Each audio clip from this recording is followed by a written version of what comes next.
আসসালামু আলাইকুম প্রিয় শ্রোতা ও দর্শক মণ্ডলী, যে যেখানে আছেন সকলের মঙ্গল কামনা করে শুরু করছি। তো একটা গল্প মনে হলো, 3-4 জন লোকের এমন একটা জরুরি কাজ, এমন একটা কাজ করতে হবে যেখানে সারা জীবনের একটা ইনকাম করার সুযোগ আছে, বা সেটা পাইলে সারা জীবন আর কিছু করা লাগবে না। এখন তারা যাবে কয়েকজন মিলা।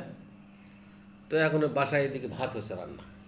তো পরিবার বলতেছে, মেয়ে বলতেছে, কাজের মেয়ে বলতেছে, হ্যাঁ, পরিবার বলতেছে তুমি ভাত খেয়ে যাও গো, ওদেরকে সাথে করে নিয়ে ভাত খেয়ে যাও তুমি। বলছে না, খাওয়া যাবে না, খাওয়া গেলে কোনো লোকসান হয়ে যাবে। কাজের মেয়ে বলছে আঙ্কেল তাতে আমি ওদেরকে ডাকে নিয়ে আসি, একসাথে খেয়ে চলে যান। বলছে না না, দেরি হোক, করা যাবে না, খাওয়ার কিন্তু সময় হয়ে গেছে, রান্না বান্নাও হয়ে গেছে, এখন খালি তুলে দিবে ডাইনিং টেবিলে। তারপরে মেয়ে বলতেছে আব্বু তাড়াতাড়ি খাই যাও, কিন্তু সে খাবে না, কারণ ওটা খাইতে গেলে সময় নষ্ট হবে, ওইখানকার কোটি কোটি টাকা লস হবে। তো এখন এই কথা বলতে বুঝাইলাম যে আমাদের মাননীয় বিএনপির প্রথম সারির নেতা যারা আছেন তাদেরকে আমি বলতেছি, স্থায়ী কমিটির সদস্য, আচ্ছা ভাইজান, আপনাদের তো এখন সেই অবস্থা হয়েছে, তাই না? এখন আর রান্না ভাত খাইবেন না, আপনারা তাড়াতাড়ি যাইবেন, ওই কাজটাকে শেষ করবেন, তারপর ভাত খাইবেন। এন্ড কথা হলো যে ভাই শোনেন, দেশ আপনার একাই না, আমারও একাই না, এই দেশের জাতি গোষ্ঠী আপনার একাই না, আমারও না, সকলের সবারই। এন্ড কথা হলো যে ভাই, আচ্ছা আপনারা প্রথম ক্ষমতায় ছিলেন না 5 বছর, তখন দেশ চালাননি কোন পদ্ধতি? এই পদ্ধতিতে না? আচ্ছা, আবার দ্বিতীয়বার ক্ষমতায় আসলেন না, কোন পদ্ধতি দেশ চালাইছেন? এই মন্ত্রী শাসিত রাষ্ট্র হিসাবে চালাইছেন না? তখন কি ভালো ছিল ভাই? ভালো ছিল নাকি? আচ্ছা, ভালোই যদি ছিল, তো ওই পদ্ধতিতে হাসিনা তো ক্ষমতা আসছে, তাই না? হাসিনা আইসা উল্টাপাল্টা করছে, এই তো। তা আপনার সময় কি উল্টাপাল্টা হয়নি ভাই? আপনার 10 বছর ক্ষমতা করে কি এমন দিলেন জাতিকে, এই দেশের মানুষকে, মাটিকে, যে আপনাদেরকে প্রথমবার আর দ্বিতীয়বার আর ভোট দিল না, আবার দ্বিতীয়বার আসে তাও ভোট দিল না, হাসিনাকে দিল। তো তারপরে কি আপনারা বলতে চান যে আপনারা একেবারে 1 নম্বর খাঁটি তুলসী ধোয়ার রাজনীতিবিদ আপনারা? হ্যাঁ, যে পদ্ধতিতে রাষ্ট্রটা পরিচালনা হচ্ছে এটা ছিল একটা ভুল পদ্ধতি, নোংরা পদ্ধতি, নেতা ফেতারা ইনকাম করে মারে খাওয়ার একটা রাস্তা। তো সেই রাস্তাকে যে পরিষ্কার করতে হবে, এটাও তো আপনার উঠে ঘুরেই লাগছেন, বলতেছেন সংবিধান ফালাই দিতে হবে। তাহলে সংবিধান মোতাবেকই তো ভোট হইতে হবে নাকি? তো এই নোংরা সংবিধানটাকে সংশোধন করতে হবে না ভাই? ওরা তো কাদাবাড়িতে পড়ে গেছে, মাইকে গেছে, ওরা তুলে শুকান লাগবে না? শুকিয়ে পাতা টাতা আবার নষ্ট একবার জোড়া দিতে হবে, দিয়ে আবার ওটা পরিচালনা করতে হবে নাকি ভাই? হ্যাঁ, তা আপনারা তো আপনাদের সময়ই ঠিক ছিলেন না ভাই, এখন আবার কী ঠিক করবেন? আবার সেই সেই সময় আবার ফিরে যাবার চাচ্ছেন? তাহলে আপনারা এক কাজ করলেন না, এই দেশের জনগণ, এই যে বলতেছেন জনগণ, জনগণ কারা ভাই? আপনারা একাই মনে হচ্ছে যেভাবে কথা বলতেছেন। সব দল চাচ্ছে যে একটা এলোমেলো সমাজ গঠন ছিল, সংবিধান ছিল, এটাকে একটা আপাতকালীন কারণবশত, আপৎকালীন একটা দল কমিটি যাই বলেন, বসে তারা একটা ভালো সিদ্ধান্ত নিচ্ছে। আচ্ছা, আপনারা যদি আপৎকালীন, আপনারা যা শুধু বসতেন, বসে এই কাজগুলো করতেন, তাহলে জনগণ মানতো ভাই? বলেন তো, মানতো আপনাদের? আপনাদের কী স্বার্থ নিহিত আছে যে ওখানে ভাত খাওয়া ছাড়াই চলে যাইতে হবে ওখানে? গণভোটের ব্যবস্থা করছে, গণভোট দিবে, অনুমোদন দিবে, না দিলে হবে না। এটা তো আপনার বাধা আপত্তি কেন? আপনারা তো আমার দেশকে ভালোবাসেন না, দেশকে ভালোবাসতে চান না।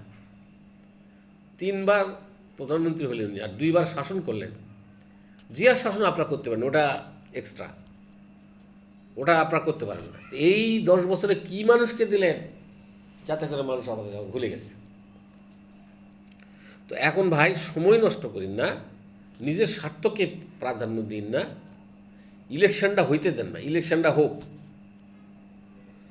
আপনারা যদি ভালো কাজ করছেন বলতেছেন, তাহলে আপনাদের যে নেতা ফেতা যারা মানুষ মারছে, এটা কি মিথ্যা কথা? তাদেরকে ছাড়িয়ে দিলেন কেন? হ্যাঁ, তাদের কী জন্য ছাড়লেন ভাই? তো যে সেনাবাহিনী অনেক অফিসার এখন অ্যারেস্ট আছে, ওদের কি জোর ছাড়িয়ে দেন না কেন? ওদের কি, ওদের কেউ নাই তাই নাকি? তাহলে বুঝতাম যে আপনার ভালো, আপনার নিজের লোকরে যাদেরকে বুঝলাম তারিখ যা ভালো, আসলেও তারিখ যা ভালো লোক, সে ছাড়া তো কোন লোক রেহাই পাওয়ার কথা না। অস্ত্র আমদানি, যে অস্ত্র আনছিল সেটার দায়, তারপরে 22 জন লোক মারি ফেল দিল, এবং অন্যান্য লোকের মাঝে মাঝে নেতা ফেতা মারি ফেল দিছে, এই জন্য যে জেল হয়েছিল বা হাজতে ছিল বা জেলখানে, তার বার করলেন কেন ভাই? তা আপনারা ভালো কোন জায়গায় হলেন কর? আপনাদের মেজর হাফিজ সাহেব বলছে যে আমার বিএনপির 100টা লোক আছে, তার এমন একটা লোক তার 100টা বাড়ি আছে, একজনের 1টা বাড়ি আছে, তাহলে আপনার দল ভালো হলো কোথায় বলেন? আপনাদের সময় আরও ফুটপাতের পাতি নেতারা চাঁদা তুলছে এবং সাধারণ লোকের ধরে যাওয়ার জেলখানা দিছে, তারপরে আপনারা বলেন আপনারা ভালো, তাই না? হ্যাঁ, ভালো বলতেছেন। আর জামাতকে বলতেছি ভাই, আপনারা কিন্তু যুদ্ধের সময় প্রচুর ক্ষতি করছেন এই দেশের, অপূরণীয় ক্ষতি। আপনার তো হুজুর মানুষ, তাই না? তা আপনারা থাকতে নারী নির্যাতনটা কেমনি হলো? 2 লাখ নারী বলছেন, ধরলাম 1 লাখ, আর ধরলাম 50,000, তাহলে এটা কেমনি হলো ভাই? আপনার এটা কি হাদিস কোরআনে আছে? আপনাকে ওই কথা বলেন না, কারণটা কি? হ্যাঁ, ওই যে একটা কিচ্ছা ছিল না, এক হুজুর বলে ওই যে সভা করতে যাই বলছে যে ওই কি কার খাতা কার কাপড় কী ব্যবহার করতে হবে না, করা যাবে না। তো রাত্রে শুইতে গেছেন, খাতা চাইছে, তো হুজুর খাতা ভিজে রাখছে, নিয়ে তো ভিজা খাতা নিজা দিচ্ছে। কে হুজুর? তো আপনার কোশ্চেন একজন খাতার এখন ব্যবহার করা যায় না, যাকে একটা যুক্তি ছিল আমি বলতে পারতেছি না। তো আপনি তো সেই কাজটা করলেন, এখন বলতেছেন আওয়ামী লীগ নিষিদ্ধ। তখন তো আপনারাই ধরে ধরে নিয়ে দেখেন হিন্দুদের বাড়ি, এটা মন্ত্রী বাহিনী আছে, এখানে মহিলা আছে, এগুলো কে ক্ষতি করছে ভাই? আর আপনারা আবার আওয়ামী লীগ নিষিদ্ধ করতেছেন। আপনারা এত বোকা ভাবেন কি হাসিনাকে? হাসিনা আপনাদের 7বার কিনবে, এটা জানেন? হাসিনাকে যদি বলেন যে ম্যাডাম আপনি আসেন, আপনার প্রধানমন্ত্রী বানাবো, আমরা কিছু করবো না, আপনি মনে করছেন চলে আসবে? আপনাকে 1000বার বিক্রি করে কোনো সময় উনি আসবে না। আওয়ামী লীগ অন্তত 5 বছর কোনো সময় তো আসবে না। হাসিনাকে 1000 প্রধানমন্ত্রী দিলেও সে আসবে না, সে জানি। আর একটা লোক একটু সরে গেলে, একটা কাজ করলে তার দোষ হয়, আর সে সরে গেলে তার আবার সুনাম বাড়ে। সেও বোঝে যে আমি কিছুদিন সরে থাকি, হাঁপিয়ে উঠছি, তারপর মানুষ আমার মজাটা বুঝুক, আমার উপকারটা বুঝুক। উনি বুঝবার সময় দিচ্ছে, বুঝছেন? ওই আওয়ামী লীগ লিলে পাগল হয়ে গালি গালাজ করে ধরে মারপিট করি না। আর আমিও বলবো আওয়ামী লীগের নেতা নেতারা, ভাই আপনারা একটু শান্ত থাকেন, আপনারা যা করবার করছেন বহুত ভালো করছেন দেশের, আপনারা যে ক্ষতি করছেন এটা অপূরণীয় ক্ষতি। আপনারা শাসন করেন ভালো কথা, আর আপনার সেনাবাহিনী অফিসার, পুলিশ অফিসার, ম্যাজিস্ট্রেট, জজ, তাদেরকে নিয়ে অকাম করে এখন তাদেরকে আপনার আসামি করে এখন তার জেল ফাঁসি করতেছেন। হ্যাঁ, এটাই আপনাদের কাজ।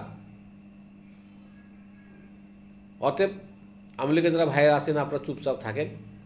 যদি আপনাদের নিষিদ্ধ করে 5 বছর, নিষিদ্ধের মধ্যেই থাকেন, কিন্তু অশান্তি করে না, ইলেকশনটা হবার দেন নাই। ইলেকশনটা হোক, নির্বাচনটা হোক, দেশটা পরিচালনা হোক, শান্তি থাকুন মানুষ। তারপরে বিরোধী দল যারা দল আসবে ক্ষমতা, তাদের যদি ভুল ভ্রান্তি থাকুন তো আপনারা প্রতিবাদ করবেন, ঠিক আছে? হ্যাঁ, অবশ্যই ভাই মানি চলবেন কথাগুলো, এই ক্ষুদ্র মানুষের কথাগুলো মানি চলবেন দেশ ও জাতির স্বার্থে, আমার স্বার্থে না ভাই। হ্যাঁ, সকলে ভালো থাকেন, সকলের মঙ্গল কামনা করি। খোদা হাফেজ।